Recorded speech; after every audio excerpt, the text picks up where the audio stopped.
سے پہلے ایک بات آپ سے کہتا ہوں، اس کو دل پہ لکھ کے لے جانا، اگر ہو سکے تو گانٹھ باندھ لینا دل کے پلو میں۔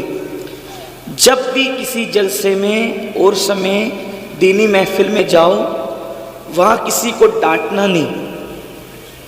ابھی آپ لوگ ایک دوسرے کو ڈانٹ رہے تھے، مجبوری بھی رہی ہوگی آپ لوگ کی، ڈانٹنا نہیں، کسی کو دھکا نہیں دینا۔ دیکھو میں آپ کے فائدے کی بہت اہم بات بتا رہا ہوں، اس کو زندگی بھر مت بھولنا۔ کسی کو ڈانٹنا نہیں، کسی کو دھکا نہیں دینا، کسی پہ غصہ نہیں کرنا، کسی کی انسلٹ نہیں کرنا۔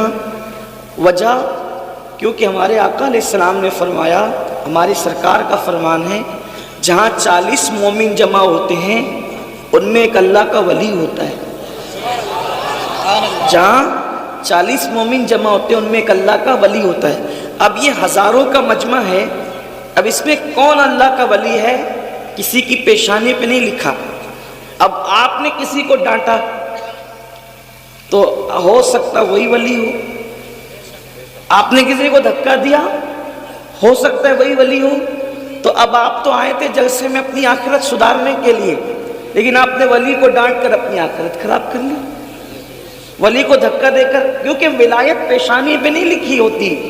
بہت ممکن ہو کہ اسٹیج پر جو چہرے آپ دیکھ رہے ہیں ان میں سب ولی نہ ہو، لیکن جو بیٹھے ہوئے ہو نا یہ چھپ کے عاجزی سے، ان میں کوئی ولی ہو، بہت ممکن ہے۔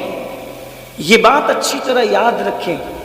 آج کل جلسوں کو ہم نے ایک میلے ٹھیلے کی حیثیت دے دی، بلکہ جلسوں میں آؤ تو باوضو آؤ، ٹوپی پہن کر آؤ، خوشبو لگا کر آؤ اور باادب بیٹھو۔ پتہ نہیں مدینے والے جس کی محفل سجی ہے گنبد خضرا سے کب ان کی نظر اٹھ جائے، اور ان محفلوں پر ان کی ما بعد فاعوذ باللہ من الشیطان الرجیم بسم اللہ الرحمن الرحیم یا ایہا الذین آمنوا اتقوا اللہ ولتنظر نفس ما قدمت لغد واتقوا اللہ ان اللہ خبیر بما تعملون صدق اللہ العظیم۔ غوث اعظم بمن بے سر و ساما مدد قبلہ دین مدد کعبہ ایمان مدد انتظار کرم تست من عینی را اے خدا جو خدا بینو خدا دا مدد بگردہ بے بلا افتاد کشتی ضعیفانو شکستہ رات پشتی بحق کے خواجہ عثمان ہارون مدد کن یا معین الدین چشتی مدد کن یا معین الدین چشتی مدد کن یا معین الدین چشتی۔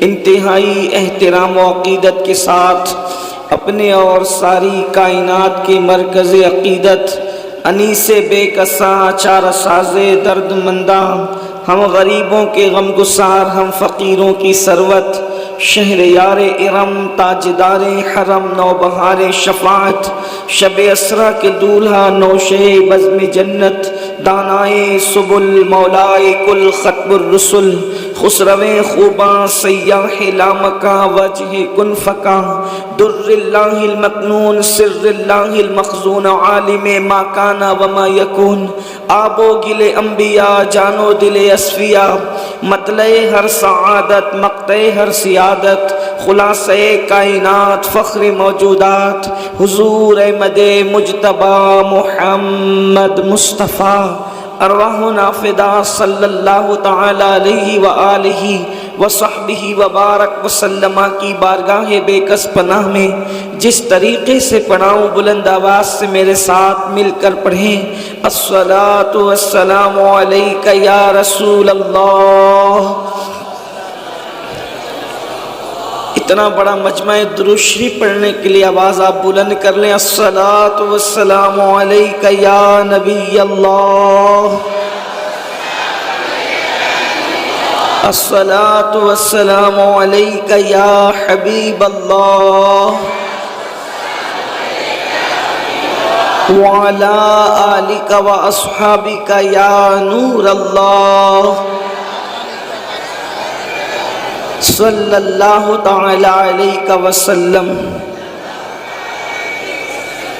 راہ پرخار ہے کیا ہونا ہے، راہ پرخار ہے کیا ہونا ہے، پاؤں افگار ہے کیا ہونا ہے، تیرے بیمار کو میرے عیسیٰ غش لگاتار ہے کیا ہونا ہے، دور جانا ہے رہا دن تھوڑا کوچ تیار ہے کیا ہونا ہے، کل وہاں دید کا دن آج یہاں آنکھ بیکار ہے کیا ہونا ہے، آنکھ بیکار ہے کیا ہونا ہے، اوروں سے چھپ کے کیے جس کے گناہ، اوروں سے چھپ کے کیے جس کے گناہ وہ خبردار ہے کیا ہونا ہے، وہ خبردار ہے کیا ہونا ہے، اور کیوں رضا کڑتے ہو ہنستے اٹھو،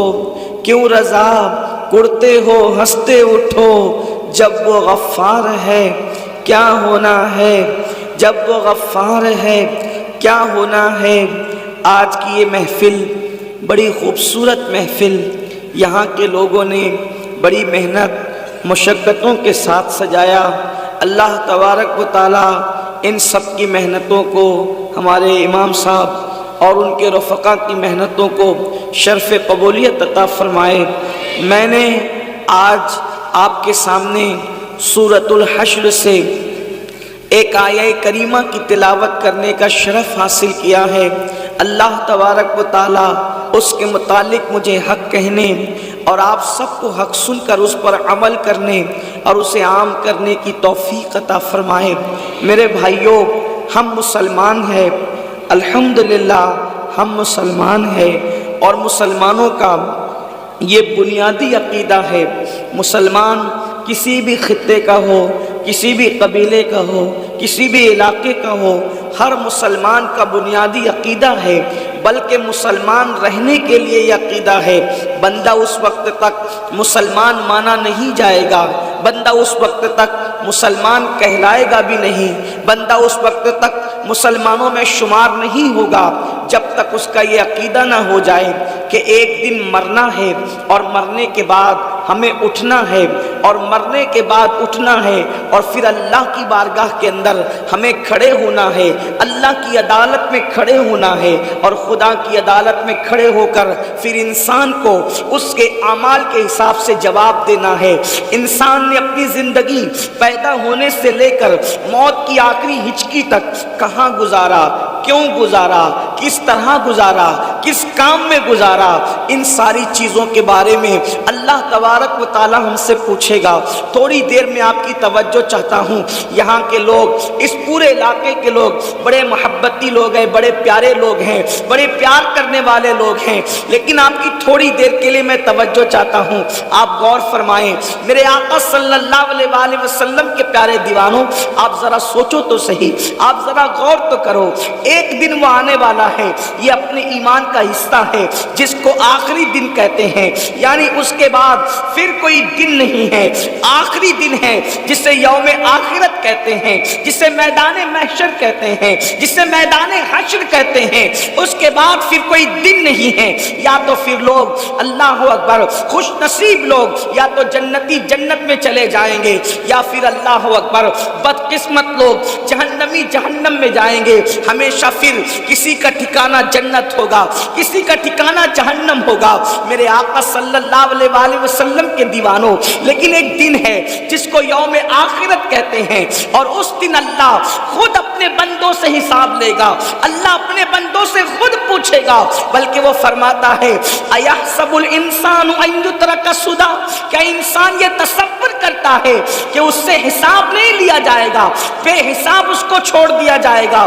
نہیں نہیں، انسان سے حساب لیا جائے گا، بلکہ قرآن مقدس میں ایک مقام پر بیان کیا جاتا ہے فَمَن يَعْمَلْ مِثْقَالَ ذَرَّةٍ خَيْرًا يَرَهُ وَمَن يَعْمَلْ مِثْقَالَ ذَرَّةٍ شَرًّا يَرَهُ۔ ایک ذرے کے برابر اگر تم نے نیکی کی ہوگی اللہ تمہیں وہ بھی دکھائے گا، ایک ذرے کے برابر اگر تم نے بدی کی ہوگی اللہ تمہیں وہ بھی دکھائے گا۔ اللہ اکبر۔ اس دن کے لیے قرآن ہمیں دعوت فکر دیتا ہے، اس دن کے لیے قرآن ہمیں دعوت فکر دیتا ہے، دعوت عمل دیتا ہے۔ اب میری گزارش والنٹیئر سے بھی ہے کہ وہ بھی چپ خاموش بیٹھ جائیں۔ پبلک چپ ہو گئی ہے، والنٹیئر سے گزارش ہے، یہ بھائی جو ہے نا یہ پیلی ٹوپی والے بھائی، ان سے گزارش، وہ سن نہیں رہے شاید۔ بھائی صاحب اللہ آپ پہ رحم فرمائیں، ان سے وہ بھائی سے جو آپ کے آگے چل رہے ہیں ان کو منع کر دیں، بس اب آپ بھی بیٹھ جائیں۔ اللہ خاکسار علی حق جوہر پر تشریف رکھیں۔ اب اللہ آپ سب پہ رحم کرے۔ دیکھیے آپ لوگ محبت بہت کرتے ہو اور اللہ یہ کرے یہ محبت قبول ہو اور یہی محبت ہمیں آخرت میں نجات کی راہ کی طرف لے جائیں۔ دیکھو سب لوگ بہت سکون سے سن رہے ہیں، اب کوئی کسی کو کچھ نہ کہے، والنٹیئر بھی اپنی جگہ لے لیں۔ یہ محفل اللہ رسول کی ہے، اس کو اللہ رسول کے حوالے کر دیں، کوئی کچھ نہ کہے، اب صرف سب سنیں۔ بس ایک بار سب مل کر بلند آواز سے، اگر وہ جو میرے بھائی مجھے کھڑے ہوئے نظر آ رہے ہیں اگر وہ حضرات بھی بیٹھنے میں کوئی انہیں تکلیف نہ ہو اور وہ بیٹھ سکتے ہیں تو اپنے اللہ رسول کے نام پہ بیٹھ جائیں، اور سب مل کر ایک بار بلند آواز سے درود شریف پڑھ لیں آپ لوگ۔ اللہم صلی علی سیدنا و مولانا محمد معدن الجود والکرم و آلہ و صحبہ و بارک وسلم، صلاۃ و سلام علیک یا رسول اللہ صلی اللہ علیہ وآلہ وسلم۔ میں بات آگے بڑھانے نظر ہوتی ہے، ہم ان محفلوں میں آتے ہیں تو یہی سوچ کر آتے ہیں کہ پتہ نہیں ان میں کون مقبول بندہ ہوگا، اس پر نظر پڑی تو اس کے صدقے اپنا بھی بیڑا پار ہو جائے، تو اس لیے اس میں گالی گلوچ جھکم دھکی، اور یہ میں جلسوں میں ڈنڈوں کی کیا ضرورت ہے؟ یہ ڈنڈوں کے جلسے نہیں ہیں، یہ جھنڈوں کے جلسے ہیں، یہ درود و سلام اور امن و امان کے جلسے ہیں۔ اس لیے میری گزارش ہے کہ اس کا بہت خیال کرو۔ ادب، ان جلسوں میں ادب سے بیٹھنا قسمت بدل دے گا، اور ان جلسوں میں بے ادبی کرنا آپ کی آخرت کو تباہ و برباد کر سکتا ہے، اس لیے اس کا بہت خیال کرو۔ یہ دھوم دھام دھینگا مستی ایسا مت کرو، لیکن میں جانتا ہوں یہ جو کچھ تم کرتے ہو وہ محبت میں کرتے ہو، لیکن محبت